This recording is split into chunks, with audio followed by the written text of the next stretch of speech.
from chapter 5. This book, Church of the Wild, How Nature Invites Us into the Sacred, by Victoria Lours. This is the book that we're going to be talking about today. She writes, "Con means with, and vertere means to turn about.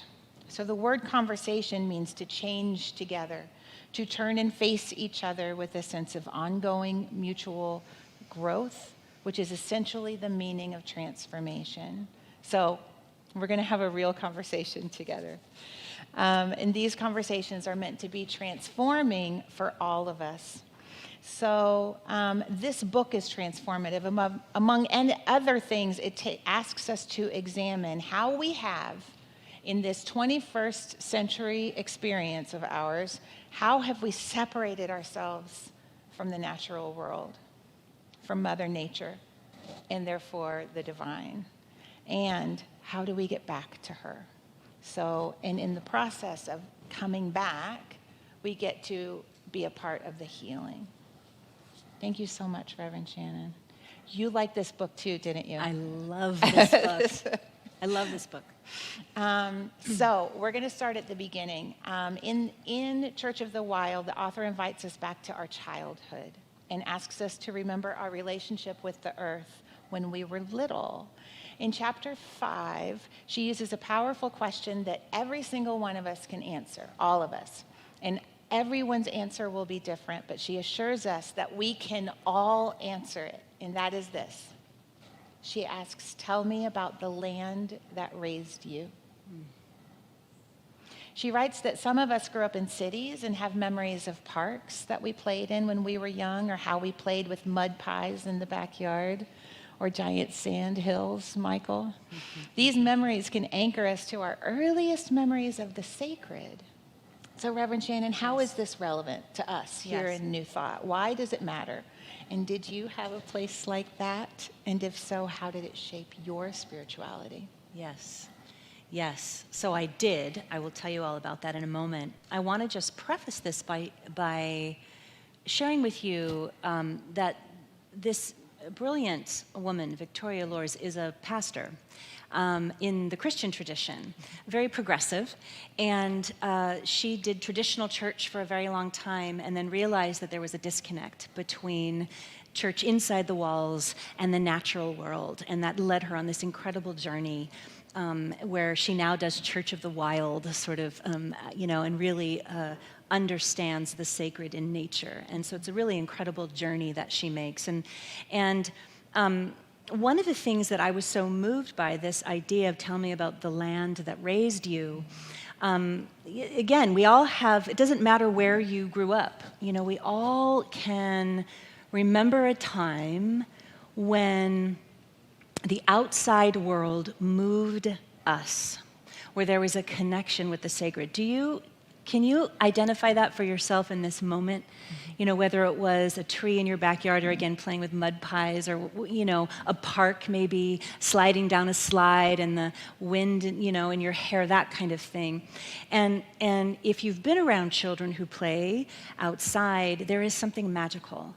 And when we get to witness that, what we are witnessing really is their communication with the divine, with God, with Spirit, whatever word you choose. And I want to share a memory with you because I'm hoping that it will help to sort of spark perhaps a memory or memories of your own first experience with the divine in nature. So when I was very, very young, we had a tree in our front yard. We moved into that house when I was in the fourth grade, and this tree was magical.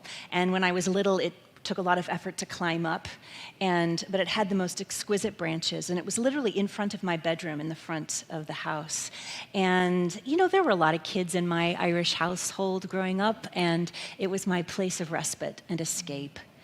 Did you have a place like that? For me, it was my tree. And did you have a place like that? I did. What was it for you? I did. We had horses, and we had You had horses? Oh, I wanted to be just like you. And we had these hay we had lots of hay. Yeah. And I would just take my book and I would go lay in the hay under the blue Texas sky. And there's no sky like a blue Texas sky. Yeah. Wow. So mine was a tree, and I would sit up there and I would think my thoughts and I would contemplate the world and kind of escape from all of it. And when I was between the ages of 10 and 11, we had a lot of death in our family. Both my parents' fathers died within 1 year. So both of my grandfathers died, and 2 beloved uncles died in 1 year. So everything was very close to the veil, close to the other side of life. And I was trying to make sense of all of this in my 11-year-old brain. It didn't make any sense, and I was trying to understand death and all of those things. And one day, I was up in my tree. And I'm just going to tell you because it's just us, and let's go deep, okay? Let's go for it. Are you, yeah? Okay. Yes. All right, because it's a little bit vulnerable for me to share this with you. But that's good. It's a great thing. Vulnerability is very good. So I'm sitting in this tree, and I literally see in front of my face my grandfather's face, my mother's father's face, in front of me, just like, Roxana, you're in front of me, but closer. I mean, like right here. It was this. And my grandfather, we called him Papa, had these piercing blue eyes, and it wasn't an imagination. It was my first numinous spiritual experience. Can you relate? I mean, it was him in front of me, in the tree, and he sent me a message for my mom. That's a private message. It's not for me to share, but it was a very clear message, and I was to give it to her. And he said it kind of with his eyes. It wasn't a speaking thing, but I heard it in my head. I heard this message, and it was a message of love, is what I want you to know. It was a message of love, and it was a clear, calm, sparkling message of love. And I immediately ran down, climbed down the tree, ran into my mom's bedroom in the house. Mom, you're not going to believe this. And I told her what happened, and to my mother's credit, Mama Peggy, she didn't say, oh, no, honey, no, that couldn't have happened. No. She said, oh, tell me more. Oh. Tell me more. And that was the moment that my empathic sense, my psychic ability, my ability to see spirit, to hear spirit, to be with spirit, happened. It happened in nature. That memory is anchored for me, the land that raised me, the tree that raised me. It's a huge part of why I'm here. It set me on my journey to understand more about spirit and the spirit world and God and source and all of these things. So I invite you to think about a time when you were little, because this book sparked that in me. I had that memory come back to me, and I went, oh my gosh, that was in the natural world. That was spirit. So that interconnectedness. So I just invite you to consider, think back as we continue this conversation, even if it's just how did you feel when you were playing in the natural world. Because what Rev Victoria is teaching us here is that the natural world is all spirit. All God, holy, holy. We here in the West think of that as, all people. And what Victoria is reminding us of is that all one, holy, holy. It's us and the natural world, the flora, the fauna, and I would say the other side of life as well. Yes. Thank you, Reverend Shannon. You're welcome. I really appreciate your vulnerability. Reverend Victoria writes that spirituality and nature are not separate, and attempts to keep them apart break the world. Reverend Shannon, from the spiritual perspective, is this true, that spirituality and nature are not separate? And if that is true, then how do we heal the breaking that has so clearly happened? Yes, so it's really easy, I think, to say we're all one, we're with our natural world. It's another thing to embody it. It's another thing to really embrace it. I wrote this down because I wanted to share with you in the book, eco-theologian Sally McFaig suggests the metaphor of the earth as God's belly. Isn't that extraordinary? When we think of the earth as God's belly, think about how we will treat her people. How will we treat her animals? How will we treat the climate? Right? It sort of shifts everything. If you think of St. John of the Cross said, all things are God. Rumi talked about when your soul wants you to do something, it's like a river moving inside of you. It's a joy. So across all traditions, ancient wisdom, this interconnection between human beings and the natural world are inseparable. And so we are being shown, God bless Maui. Yeah. I was born in Hawaii, and my parents went to grad school and got married there. It's a very special place for our family. And what we're seeing is this separation. And so part of why Shelley and I wanted to have this conversation was to participate in our own repairing of our separation that has happened with the natural world, and then what we can do about it. Yes, beautiful. Thank you. So in a psychology class I'm taking right now, we've been learning about the psychological process of awakening. Yeah. It's a lot. It is a lot. And so we start in denial, and we see some of this in our world today of people awakening to what's actually happening with our earth, right? So it goes from denial to semi-consciousness, awakening, which can lead to shock and despair. But then you come to a place of empowerment. And some of us have been in these difficult feelings for a really long time. I remember the very first research paper I ever wrote was in 1989, and it was about the hole in the ozone layer. 1989. Let's not talk about how many years ago that was. 80s. Reverend Victoria quotes the wonderful brother David Steindl-Rast, and he said, the antidote to exhaustion is not necessarily rest. The antidote to exhaustion is wholeheartedness. Reverend Shannon, how does our spiritual practice bring us back to wholeheartedness? And what do you do when you're feeling weary? Yes. So one of the things I love, and if you don't know Brother David Steindl-Rast's work, I invite you into it. It's profound and deep and beautiful. And he talked about this idea of wholeheartedness as actually being mindfulness, as a deeper, more resonant, perhaps, way of thinking of mindfulness. Many of us here practice mindfulness. We've heard this as kind of a buzzword in the zeitgeist. And he talked about, think about for a moment if you replace mindfulness with wholeheartedness. Mindfulness is the activity of approaching everything with your heart, from your heart. Whatever arises, that you're with it from a heart space, a wholeheartedness. And, I love how he leans into that and teaches us that work. And one of the ways that he says to do that is gratitude. We teach gratitude all the time. How many times do we go out into nature, walking around the block, walking our dog, and we have an opportunity to say a prayer of gratitude and we forget? We just forget, right? So it's an opportunity to be present in that wholeheartedness and practice gratitude, and we can do that in the natural world.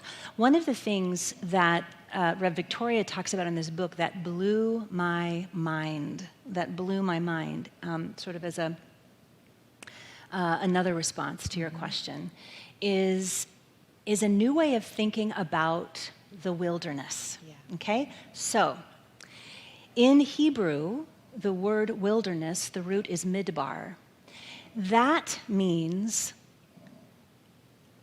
the mouth, the organ that speaks. So wilderness means that which speaks. It gets back to communication, to a conversation that we're having. So if you think about the ancient stories that appear in the Hebrew Bible, let's say, They're always going into the wilderness. All of those characters, the Hebrew and Christian Bible is a journey of consciousness, right? And in the old, sort of in those Hebrew stories, they're always going into the wilderness. And we have been taught, those of us who grew up in a Judeo-Christian background, that we go into the wilderness. It's sort of the dark night of the soul, that it's that Hollywood, Victoria talks about this, sort of the Hollywood version of the desert. It's like the Sahara Desert. Well, these stories were from the Mediterranean. The wilderness was verdant, it was green, it had grass and trees and rivers. And so it's this idea that what if when the Israelites, let's say, when Moses, they were, what if you rethought that whole story and they weren't going into the desert to be punished as a punishment, but rather as a replenishment? When you think about it, the Israelites had been enslaved for over 400 years. They were escaping that colonization time. And if you think about 400 years of enslavement, wouldn't it take the human conscious mind and journey at least 40 years to unlearn that? To be in that place of wilderness, that place of replenishment, that place of healing, that place where we can receive the wisdom of God as nature, so that we can move to the promised land, understanding the promised land is not a place necessarily, but a state of mind. Yes. Isn't that extraordinary? So it's like this huge invitation for us to go into the wilderness and allow it to speak to us. I've talked many times up here about taking gratitude walks or noticing in Mother Nature, the tree in your front lawn or whatever it might, right outside, wherever it might be, but allowing that wilderness time to be a time of healing and growth. Jesus went into the mountains to pray. He went into the garden to pray. He didn't go into a building. So it's just this exquisite reminder to all of us, the God that is everywhere. As Hildegard von Bingen talked about, the greening. In the 13th century, oh my God, way before Paul Tillich talked about the ground of our being, Hildegard von Bingen understood that the earth, the ground of our being, was God, was spirit, was source. The air we breathe is God, is spirit, is source, that there's no separation. I love this idea of the wilderness as a time to listen and replenish. Yes. Listen and replenish. Yes. Because that's a brand new thought for me. Yeah. I Me love too. that. It was totally new for me. Yeah. This idea of wilderness as the mouth. The Yes. root of that word means to speak.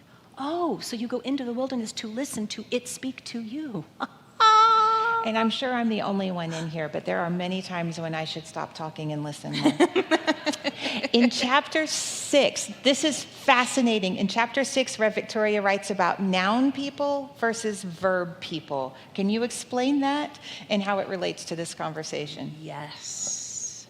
I love this so much. So, in Romance languages, Latin, Greek, English, our focus is on the noun, the person, the place, the thing. 70% of the English language are nouns. In contrast to the indigenous cultures, including Judaism, so Hebrew, the language is primarily verb. It's 30% noun, so it's the activity of something, the being, the becoming. So for example, in a noun culture, Victoria uses this incredible example. If you see dancers on a stage, a noun culture, English-speaking culture, will notice the dancers. An indigenous culture, the Jewish culture, will notice the dancing. And so it's a complete shift in how you see the wilderness, how you see the natural world. In the noun culture in the West, let's say, you go to a forest, you see a tree, the thought is that it's the thing. Not only is it the thing, but what can that thing give me? Wood, paper, what can it give me? Indigenous culture, the verbing culture, goes into the forest and sees the tree and recognizes the interconnection between all of it. We're just now starting to begin to understand the richness of this idea of a verbing culture. If you recall, last month I talked about my definition of grace is the activity of love or God or spirit in our life. It's a verb. We talk about a verb, love is a verb, God is a verb, a lot up here. And to bring this to the conscious mind is so rich, is it not? Yeah. How many times do we think of the thing and not necessarily the interconnectedness of the thing? And to that, it's really important to understand, and Victoria points this out beautifully, that Jesus of Nazareth, his language was Hebrew. It was the verbing. And so when it was translated from the activity of the interconnectedness of love and all things of the wilderness speaking to us into a noun culture. Hence the disconnect between mystical Christianity, the Gnostics, the original teachings of Jesus, the man of Nazareth, and the church and all that it has become. Totally different. Isn't that fascinating? So I'm going to invite you this week to consider how you observe things in your life. Are you observing it from the noun, the thing, what it can give you, the material object? Or, and if so, no judgment, that's how we were all raised, right? And can you begin to look at it as the doing of the thing, the interconnection of the thing? You know, Victoria reminds us of forest bathing. Have you heard about that? Starting in Japan, in indigenous culture. So this idea of going into the forest and feeling, allowing that divine nature of God to wash over you, to support you in the healing. And we can do that going on a walk. We can do that sitting, you know, if you are in an apartment and you have a window, sit by your window and allow the natural world to bathe you in that healing energy. That's the verbing, the doing, the becoming of God, the activity, the communication, the conversation. When I think about what a huge culture shift that is, from objectivity to subjectivity, from this thing as an object, how can it serve me, to the interconnectedness of our being and the care that comes with that. Yes. It's astounding to me how healing that could be for our world, for capitalism, for patriarchy, for all of it. Yes. Just the noticing of the interconnectedness. Absolutely, Shel. Is step one. Yes, and I would venture to say that had we somehow become a verbing culture as opposed to a nouning culture, I do not believe we would have climate change. Yeah.